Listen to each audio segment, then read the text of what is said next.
ตีไป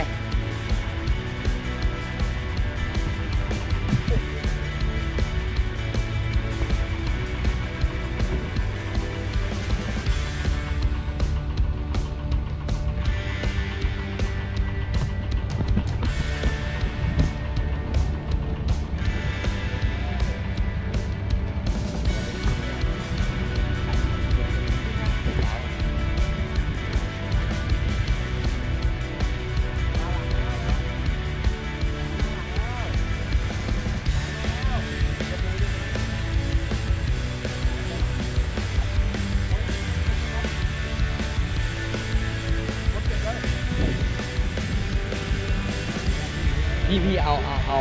สายเดินขึ้นมาก่อนพี่เดี๋ยวโอ้ตัวนิดเดียวเองพี่แค่นี้ไม่มีแรงเอาขึ้นโอ้โห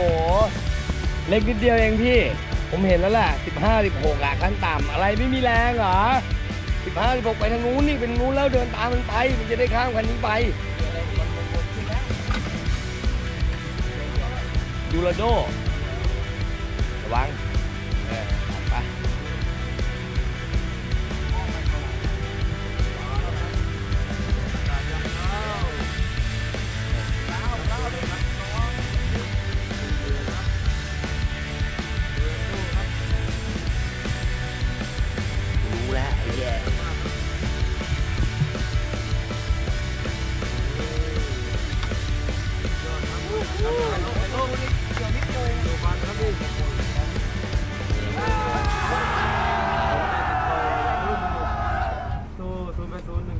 ไป2ครับใส่ฮุกโชคเนื้อครับจริงครับผมครับ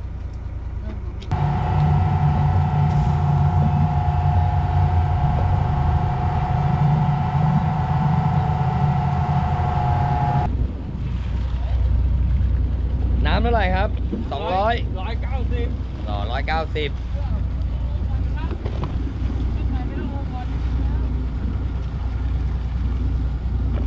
190อ้วน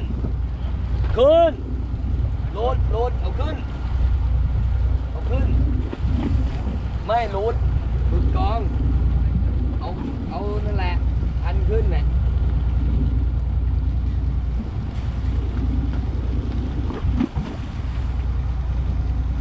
ขึ้นมาเป็นเตาหวานเอาของอร่อยไม่มีแรงอาจแค่นี้เนี่ยไต่ฮกต้องมายืนเป็นโค้ดอ่ะ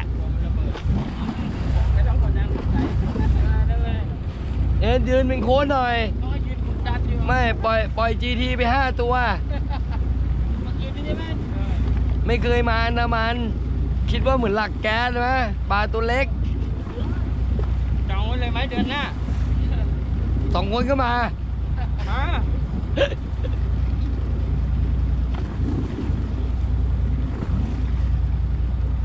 เอ้ยตื้อป่ะตื้อแล้วกดดึงหน่อยป่ะมีสิทธิ์จะเป็นในฐานถ้าเกิดตื้อแล้วกดดึกนิดนึงอ่ะเหลือ50 เมตรแล้วระเบิดไปนู่นนะใช่ต้องเปิดเบรกไหมเปิดบอกแล้วว่าอย่าย้อนผมบอกแล้วว่าอย่าย้อนเห็นท่าสายแล้วมันจะติดพื้นเลยพี่แกปล่อยตะกัวย้อนไง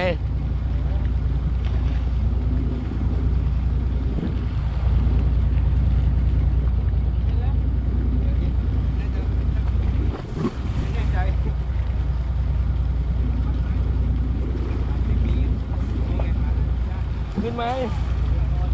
โอเคลากเบิร์ดลืมไป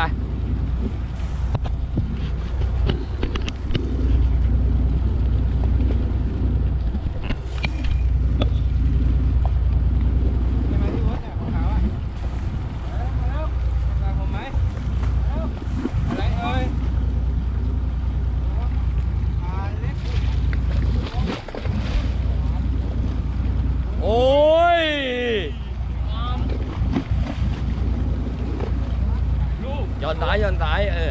ายแต่6 ยก80น่าจะระเบิด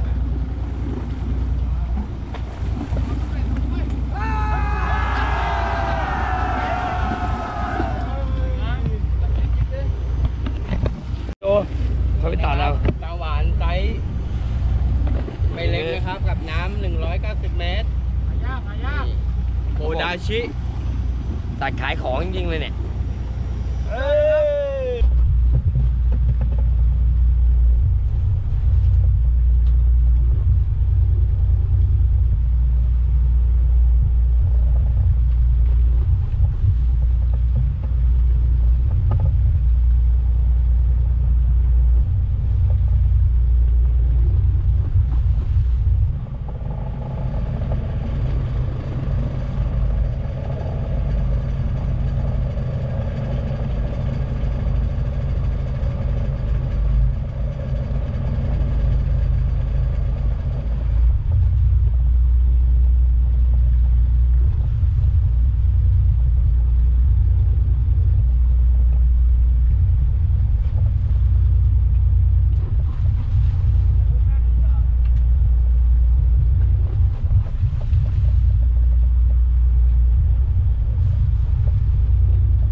ไปติดสายคนอื่นมาเอา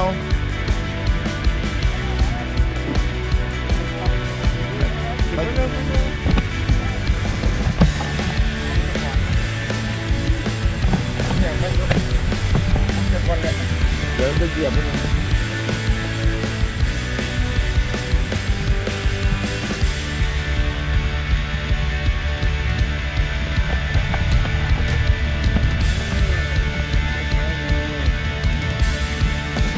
ปล่อยคุณไม่เห็น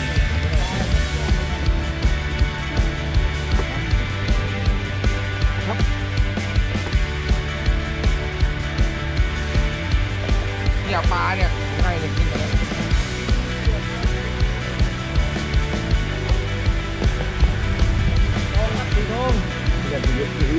เหลือปล่อยถ่ายรูปด้วยนะปล่อย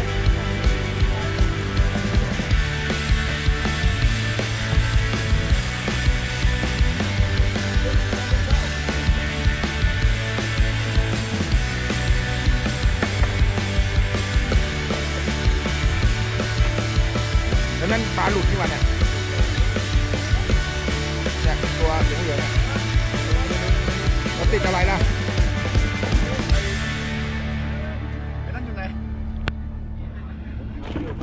เฮ้ยบอยหยิบโกโปรข้างหน้ามาก่อนโกโปรพี่อ่ะอยู่ข้างหน้าได้ครับน้ำเชี่ยวลมนะครับ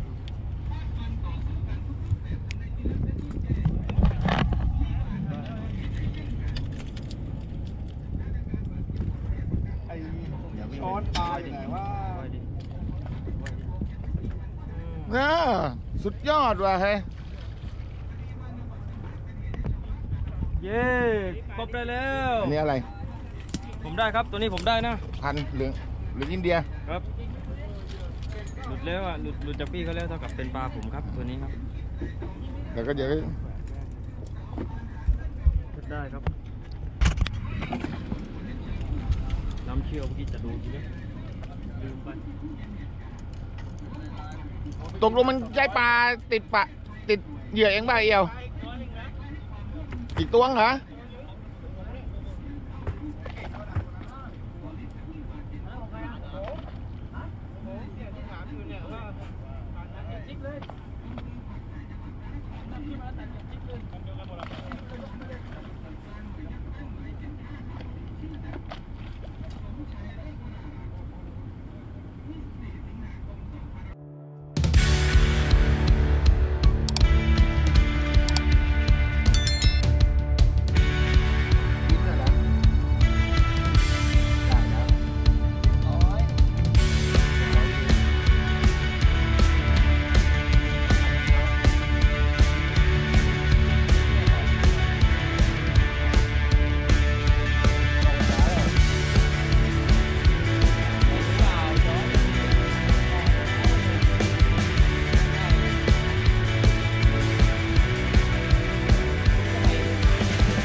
ใหญ่เว้ย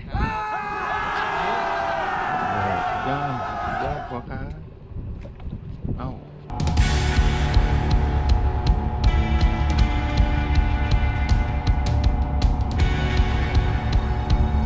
โค้งมันแรงกว่านี้หรือไอ้ตัวที่เกี่ยวไป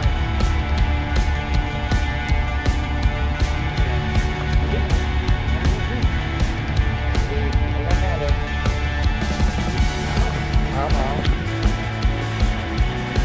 า